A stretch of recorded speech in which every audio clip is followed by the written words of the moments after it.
My name is Jim Whitworth. I've been diagnosed with AML, which is acute monocytic leukemia.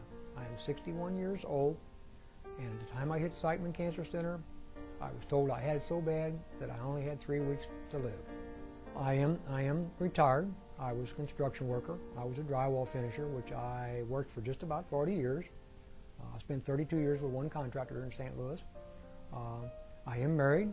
I have 3 children. I have 3 grandchildren. Symptoms started in, if I recollect right, December of '07. I started noticing a pain in my right side. And that had went for December, January, February. It would come and go. I'd notice I'd get in the truck and I'd have it, like I thought I pulled muscle. Maybe it developed a hernia from lifting the grandkids up on my recliner chair. So I finally put it off to about the 1st of March. And I said, this is ridiculous. I'll go see my family doctor. I went, she checked me for the hernia. No, got no hernia, Jim. No appendicitis, nothing. So I want to do blood work on you, and we'll do a CT scan on your stomach. So that was scheduled actually for the next day. So I got that done the next day. CT scan, got the results the following day. CT scan was fine. The only thing that was detected with that was a slight enlargement in the prostate gland, which was normal for my age. But Dr. Reeds wanted me to come back in 2 weeks for a follow-up blood work. I went back in 2 weeks, did the blood work on a Monday. Tuesday, Dr. Reeds personally called me at my house at 1:15, informed me that my blood work came back. Her words were very disturbing. She said, Jim, I didn't know whether to have you come to the office or speak to you on the phone. I said, well, Dr. Reeds, you have me on the phone. It must be something not good for you to be calling me personally. She says, no, it's not good. And she said, what you have is what we call blast leukemia. She says, I have talked to an oncologist at Siteman Center, and I want you admitted immediately this afternoon. You call your wife from work, which I did. The wife came home. She said, Barnes will call you. So about 3:15, 3:30, Barnes called me, said, you come down immediately. We have a room for you. And that's how it started. When I first met Dr. Bood was actually that night, and he automatically came in and says, you got AML, before the biopsy was even done, which he evidently he knew. He's probably seen enough of it. And then he talked about a transplant. Then, of course, they asked me about whether I had any sisters, brothers, and I told them about my sister, Chris. Told by Dr. Wee, actually, is the one that came in and told me. And he said, Jim, he took me to the side, he said, you are very, very fortunate to have a sister, especially just one that's tested, and to test 100% for, I think at the time they told me there was like 6 different things they test you for, and the sister tested 100% for all 6 of those. He said that is so rare, it's only 20–25% chance.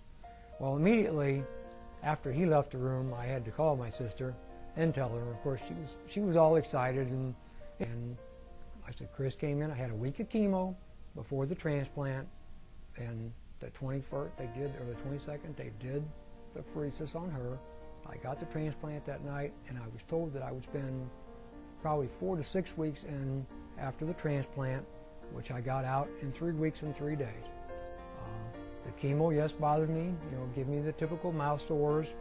That was probably my only biggest problem. Didn't have too much problem with nausea, vomiting, diarrhea, and those kind of things that went along with it. But I did exceptionally well, and I did exceptionally well, I guess, partly because of my sister's the good stuff I got from my sister, so to speak. So all in all, I feel like a pretty lucky grandpa, to be able to live a little longer and see my grandkids grow up, to have some kind of a life, and I just hope I continue to do well. I cannot say enough about the Siteman Cancer Center. I was exceptionally taken care of. All the doctors, including Dr. Abu, Dr. DePerzio, Dr. Weed, all the BMTs, all the nurses, they all took exceptional time with me, explaining to me what was happening, what was going to be given to me. They always had time. We talked family, talked husbands, talked kids. So I got to know some of them fairly well. And if I wouldn't have went to the doctor and had blood work, and if I wouldn't have had a good doctor, the Dr. Reeds, my family doctor, I probably wouldn't be here today because she stayed on top of things and had blood work done and immediately took the bull by the horn, so to speak, and got me down there and got immediate attention because evidently I wasn't going to last long. So I owe a lot to God, to my doctors, to my sister, to my family, my wife, I mean everybody. So I mean the whole thing was just quite an experience. I'm hoping someone that does see me, you know, cannot get depressed if they have to go through the same thing. There is a light at the end of the tunnel for what the job they do at Siteman, for all the specialties that they got, all the expertise, all the drug. I mean, they got a drug for everything. You know, they can fix you this, they can fix you that. If you got this problem, Mr. Whitworth, let us know. We'll get something for you. And it's just a spectacular, you know, place. If you have to be there with any kind of cancer, it's, you know, the place I would say that you should go.